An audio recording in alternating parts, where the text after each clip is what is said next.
Hey, good afternoon, everybody. I'm going to talk a little bit about Aristotle today, Aristotle's book Rhetoric specifically, probably in 2 or 3 videos. I'll probably post 2 today, and then maybe another one on Sunday. My name is Adam Ellwanger, Associate Professor of English at University of Houston downtown, and these lectures are primarily for the students in my English 5317 class, Rhetorical Theory and Criticism. But of course, if they're valuable to whoever it is watching, I'm happy about that. You can use them for your purposes. So let's begin by talking a little bit about Aristotle. As we've said in class and elsewhere, Aristotle was the student of Plato, who in turn was the student of Socrates in ancient Athens.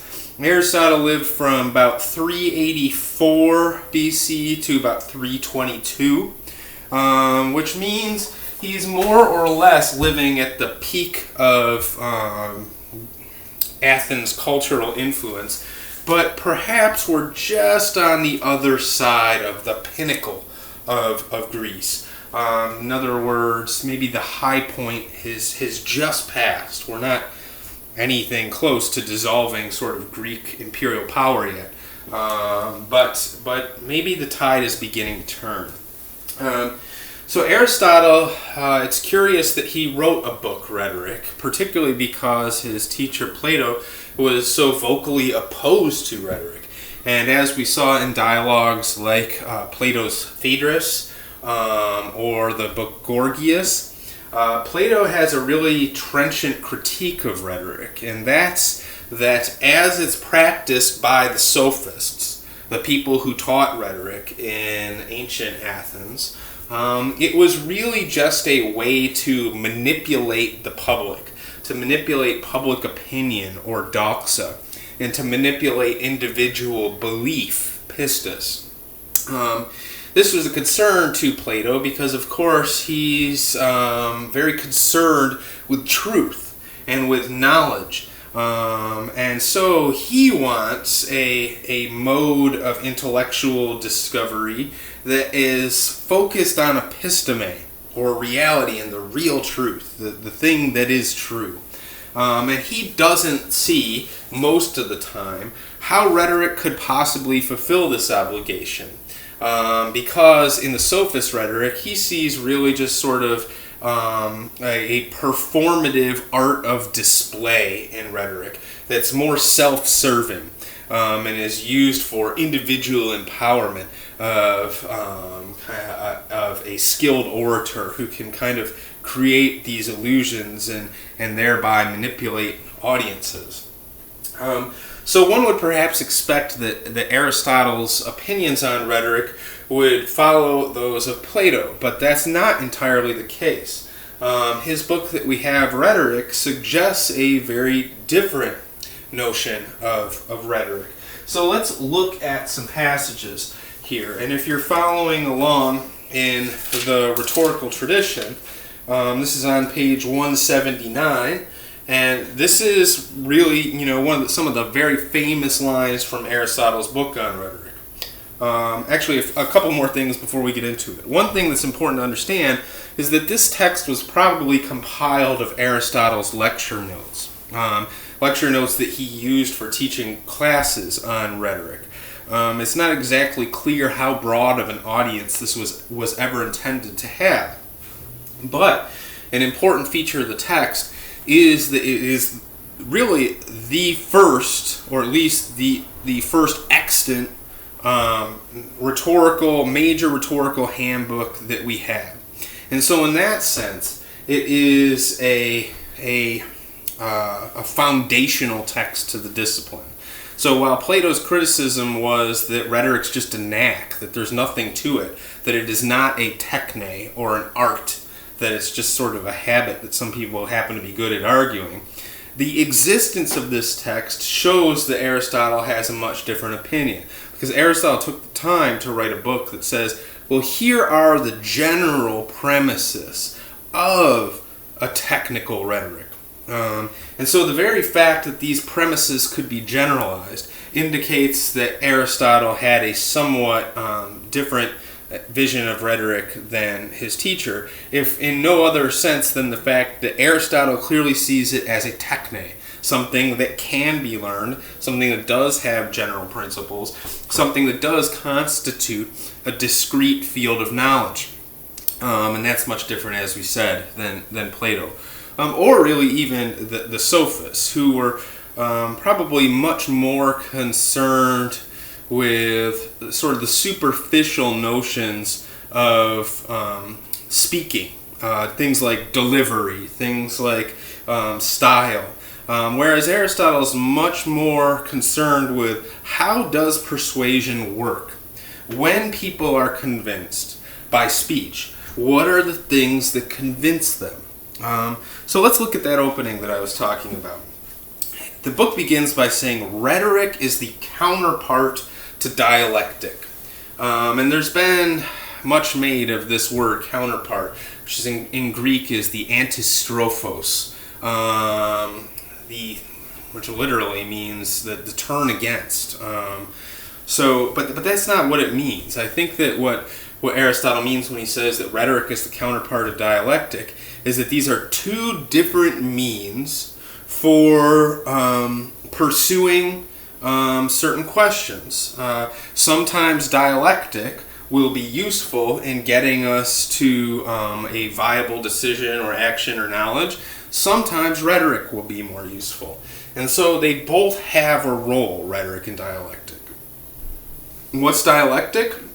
Well, we talked about that in relation to Plato.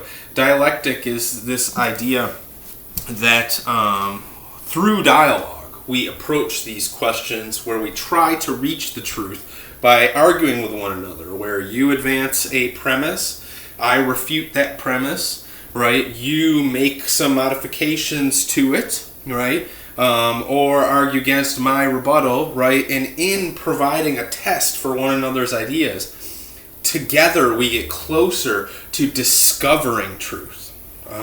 Truth that's outside of us, higher truth, episteme. So that's dialectic. And so if rhetoric is the counterpart to dialectic, it would seem that Aristotle asserts up front that it can't play the same role as dialectic. Rhetoric can't, as it relates to knowledge at least. So let's keep reading. Rhetoric is the counterpart of dialectic. Both alike are concerned with such things as come, more or less, within the general cognizance of all men, and belong to no definite science. They don't belong to a definite science. But, nevertheless, all men make use, more or less, of both rhetoric and dialectic. For to a certain extent, everyone attempts to discuss statements and to maintain them. In other words, you actively make claims and try to defend your claims against those of others, and to defend themselves against attacks from others. And you attack other people's claims, right? When you hear someone make a claim of truth that you think is inaccurate, you say, no, that's not really the way that it is. So we're all engaged in these practices of rhetoric and dialectic, whether we want to be or not. Yet, ordinary people do this either at random or through practice and from acquired habit. So here we have praxis and acquired habit. So some people are just able to kind of learn how to do this on their own, how to engage in argumentation, how to persuade. Other people do it through practice. And therefore, if they can do it through practice, then in theory it's something that could be taught and learned, and therefore a discrete field, a techne, and not merely a knack or a hexis. So he says, since it can happen both ways, through practice or through habit, rhetoric can plainly be handled systematically. For it's possible to inquire why some speakers succeed through practice and others spontaneously, and everyone will at once agree that such an inquiry is the function of an art. Okay. And so, in other words, there's this concession up front that rhetoric is probably an art. It's probably a technique. It has a content. It has general principles that can be learned. And from here, Aristotle launches into really a discussion of how we receive facts. And he says, he's talking specifically about the courtroom in this case, but he says that really in the courtroom setting, we want argumentation to be guided by facts and reason, and not to manipulate people based on emotion or other factors, right? Now we see here that if we're talking about the three modes of persuasion, logos, ethos, and pathos, appeals to reason and logic, appeals to credibility or personal characteristics, or appeals to the audience's emotion, it seems that Aristotle is favoring logos, logic, as the most ethical way to convince someone, right? Not to sort of manipulate their emotions or try to convince them to believe me because of who I am. Best thing is to argue on the rational level. Give me just a sec so I can get these kids in my backyard to stop yelling. Guys, quiet down! I'm trying to record something up here.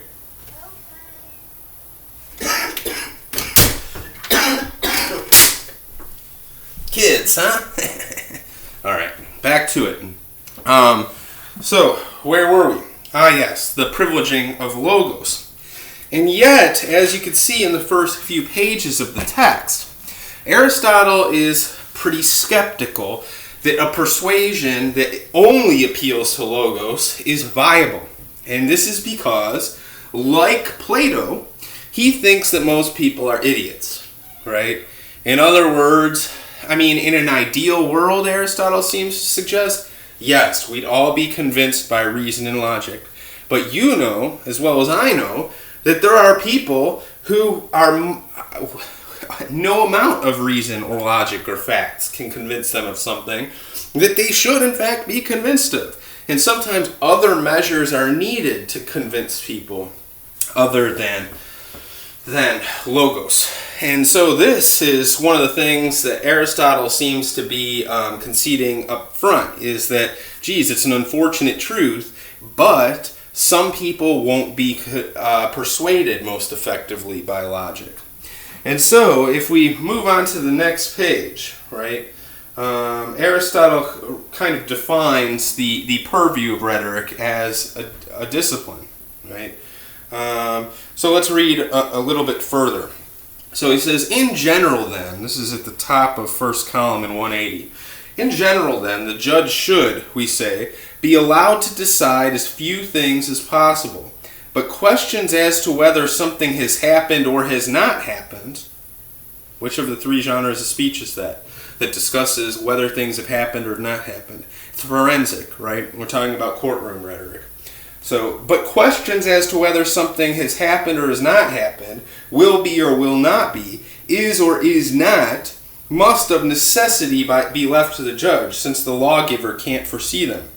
So, if this is so, it's evident that anyone who lays down rules about other matters, such as what must be the contents of the introduction or the narration or any of the other divisions of the speech, is theorizing about non-essentials as if they belong to the art.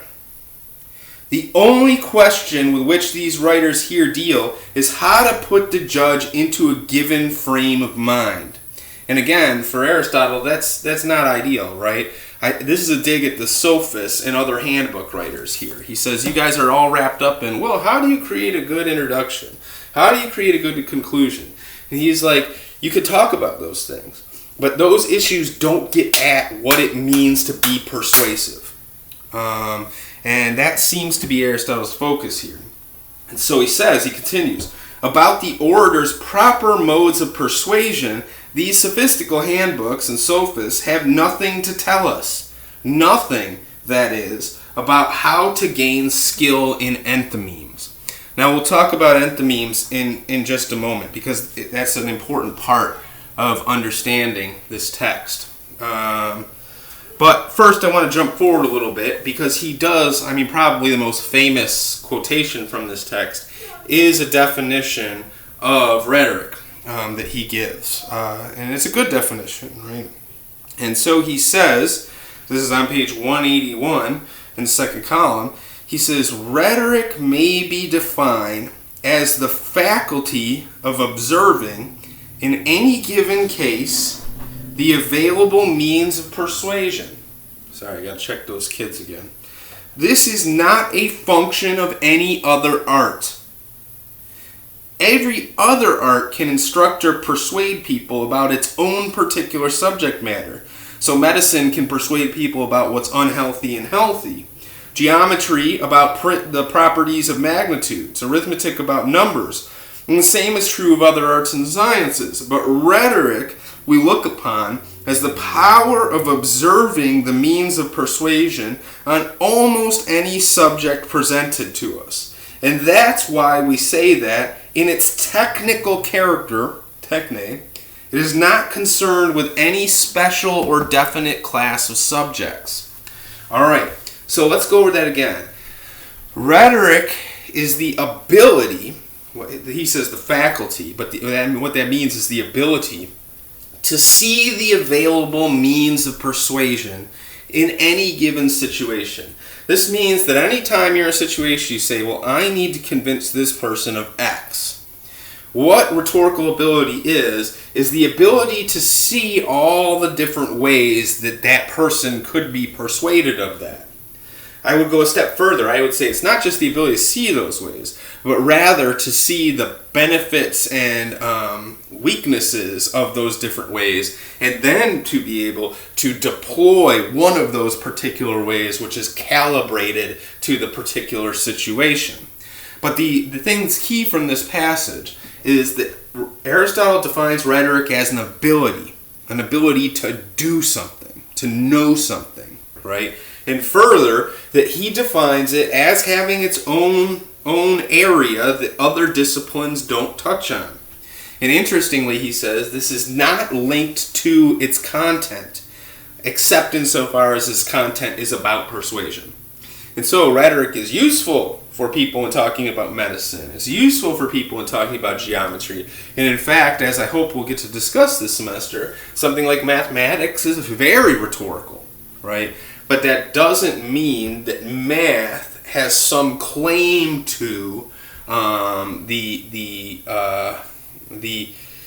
disciplinary terrain that rhetoric stakes out. Okay. So a little bit before where we were, he talks about the uses of rhetoric then. So he said, look, it's an ability. What do we use this ability for? Well, here we go. If you go to page 180 in the second column, about halfway down, he says, rhetoric is useful, number one, because things that are true and things that are just have a natural tendency to prevail over their opposites. So that if the decisions of judges are not what they ought to be, the defeat must be due to the speakers themselves, and they must be blamed accordingly. In other words, right, the truth should win out, right? And if the truth doesn't win out, that's probably because somebody didn't do a very good job of presenting the truth. And if that's the case, then that person's rhetoric was deficient in some way or another. Second, before some audiences, not even the possession of the exactest knowledge will make it easy for what we say to produce conviction. Let's pause here for a second. In other words, there are actually certain questions that don't conform to the traditional notion of truth. And so let me give you an example that we're talking about as a nation right now. And that is, should we build a wall at the southern border? Is there a true or untrue or a right or a wrong, demonstrably right or wrong, answer to this question? And my response would be no, right? Really, there's no way that we can prove, well, here's the correct answer to this, we should not build a wall, right? Or similarly, there's no way that we can say, well, here's the correct answer, and this proves it, we should build a wall, right? In other words, all there is space for us to make up arguments about why we should or shouldn't. But we can't really prove that we should rather than shouldn't, definitively. We can make a convincing argument, right? But that doesn't mean that we've proven that that is true. And so there are certain questions, right? a certain class of questions, ethical questions, political questions, where there isn't an easy, true answer. If there was, we wouldn't argue about it, right? And so, for example, in political interaction, science will be of some use to us because it will help us build some premises or some argumentative claims, but it can't settle the question for us. To put this differently, science can tell us how to clone a sheep, right? In other words, it can discover that episteme, that knowledge, right? And say, look, here's the 15 steps you need to do to clone a sheep. And then bam, you have Dolly, right? But where science is limited is it has no way to prove an answer to the question, should we clone the sheep, right? And if we're going to discuss that question, then we're necessarily working on a rhetorical terrain. Okay? And so, this is a thread that develops throughout Aristotle's text, which is that the purpose of rhetoric is to deal with questions where only probabilistic truth is possible, where we can only be so sure that the conclusion that we've arrived at is truth. Right?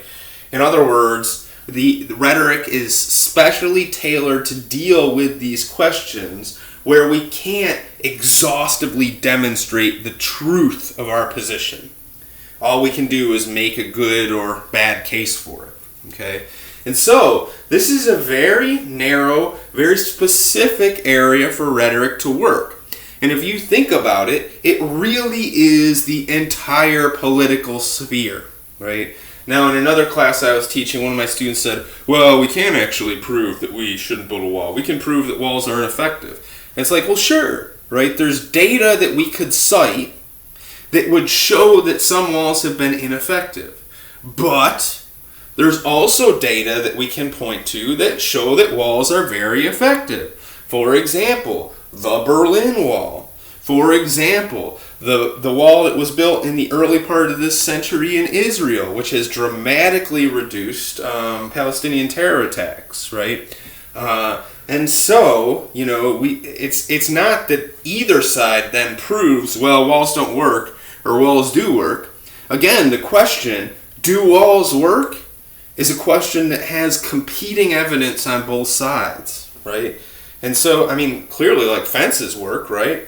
That if they didn't, people wouldn't put them around their yards. I have one around mine. I was just screaming at the kids to get off of it.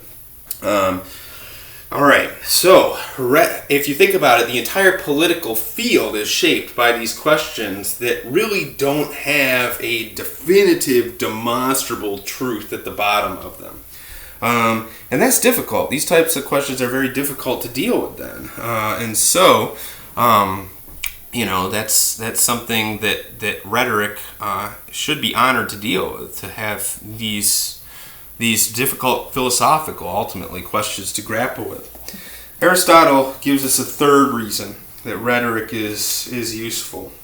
He says, 3, further, we must be able to employ persuasion, just as strict reasoning can be employed on opposite sides of a question, not in order that we may in practice employ it in both ways, for we must not make people believe what is wrong, but we should try to make arguments on both sides in order that we might clearly see what the facts are, and that if another man argues unfairly, we on our part can be able to confute him.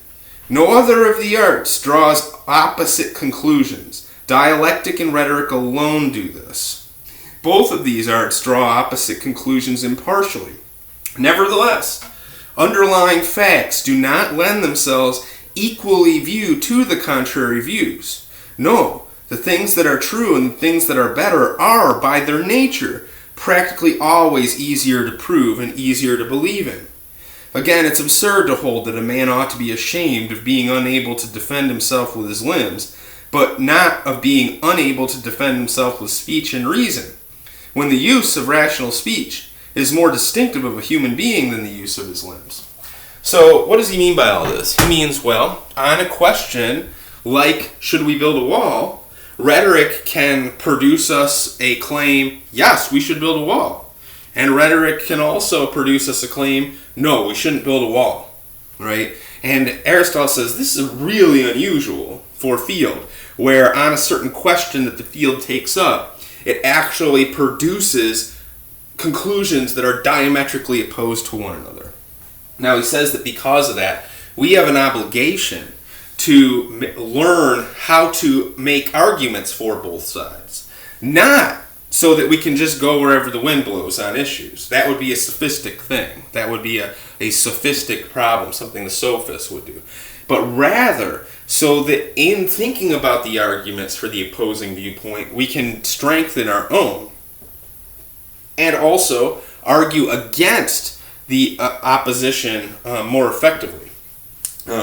And so this is an idea called dissoi logoi, right? That in rhetoric, we can use rhetoric to prove both sides of an argument equally well. And something that sophists like to do was take the weaker argument and make it look like the stronger. And so in Plato's Phaedrus, we see the speech by Lysias arguing that we should give our intimacy to someone who doesn't love us rather than to someone who does. All right, this is an example of sophists taking the side of the argument that seems to be the weaker one and trying to make it stronger. And Aristotle here says that actually our brains much easier believe one side of the question, right? And that's because, in fact, it is truer. And so this is why when somebody says, no, of course you don't give the intimacy to the non-lover. Of course the lover is a superior partner, right? That makes perfect sense, right? Okay, so those are some of the reasons that he sees these things as useful. And if you look on page 182, he doesn't, in our translation here, explicitly talk about logos, ethos, and pathos, right? But especially in the bottom of the, well, really the whole column of 182, he's actually defining these ideas of logos, ethos, and pathos. And so, man, there's so much to talk about in this text that I don't know. Well, let's talk again about this probabilistic truth, right? So he says, this is on 183 in the second column. He's about the middle of the second column. Aristotle says, there are few facts of the necessary type that can form the basis of rhetorical syllogisms. Most of the things about which we make decisions, and into which therefore we inquire, present us with alternate possibilities. For it is about our actions that we deliberate and inquire, and all our actions have a contingent character. Hardly any of them are determined by necessity. Again, conclusions that state what is merely usual or possible must be drawn from premises that do the same, just as necessary conclusions must be drawn from necessary premises. It is evident, therefore, that the propositions forming the basis of enthymemes, though some of them may be necessary, most of them will be only usually true, right? In other words, the propositions that we're working in rhetorical ways of exploring questions are usually not universally true, but probably true, contingently true, approximately true. I think I'll take a break here and post shortly another brief lecture to follow up this one on this question of the enthymeme and the syllogism, because those are two indispensable concepts for Aristotle in his rhetoric. As I'm just looking at the text while I'm talking to you, I mean, there's so many ideas that are fundamental to rhetoric that are introduced in this text that there's just no way we're going to have time on these videos to talk about them all. But suffice it to say that pretty much all of the rhetorical vocabulary, all the rhetorical terminology we discussed in our first week of class, and the terminology that I discussed in a prior video called rhetorical terminology, so much of that language, so much of that vocabulary is drawn from this text. We don't know if it was originated in this text. Maybe Aristotle was looking at other sources we've lost. We don't really know, right? But what we do know is that we encounter them here, at least for the first time.